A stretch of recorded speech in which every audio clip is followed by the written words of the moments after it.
পীরপুর ট্যাগপাড়া প্রবাসী কল্যাণ সংগঠনের উদ্যোগে ঈদ উপহার সামগ্রী বিতরণ। আসন্ন কোরবানির ঈদ বা ঈদুল আজহাকে কেন্দ্র করে নরসিংদীর রায়পুরায় মির্জাপুর ইউপির পীরপুর গ্রামে পীরপুর ট্যাগপাড়া প্রবাসী কল্যাণ সংগঠনের উদ্যোগে প্রায় ৫০টি দরিদ্র পরিবারের মাঝে ঈদ উপহার সামগ্রী বিতরণ করা হয়েছে।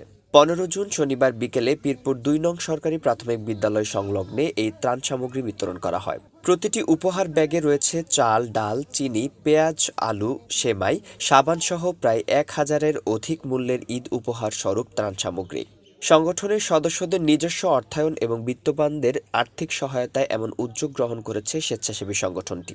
এতে প্রধান অতিথি ছিলেন মির্জাপুর ইউনিয়ন পরিষদের সাবেক সফল চেয়ারম্যান মোহাম্মদ ফাইজুর রহমান। ছোট্ট একটা গ্রাম, এই গ্রাম থেকে অনেকে আজকে বিদেশে আছেন, যারা রাষ্ট্রের অর্থ যোগান দেয়, রাষ্ট্র পরিচালনায় সহযোগিতা করে, রেমিটেন্স যোদ্ধা, তারা এত আজকে এই গ্রামের ঈদ উপলক্ষে এই গ্রামের মানুষকে ঈদ উপহার দিয়ে আনন্দে অংশগ্রহণ করার জন্য ব্যবস্থা করেছেন। আমাদের প্রবাসী যারা আছেন তাদের জন্য আপনারা দোয়া করবেন, আমরাও দোয়া করি, আপনারা দোয়া করবেন, তারা যেন আগামী দিনগুলিতে এইভাবে অভিভাবক, গরিব মানুষ, ওই এলাকার সকল মানুষের পাশে দাঁড়াইতে পারে, সহযোগিতা করতে পারে।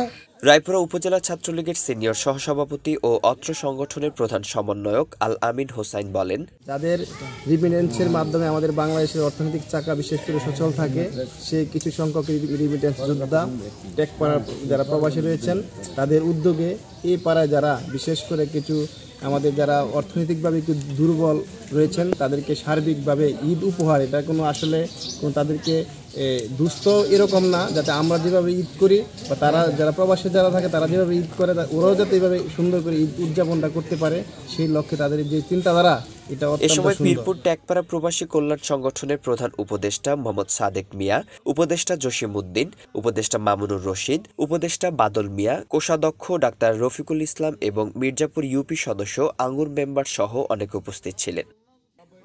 রিপোর্ট রোমান পথিক, রায়পুরা প্রতিনিধি, নরসিংদী টিভি।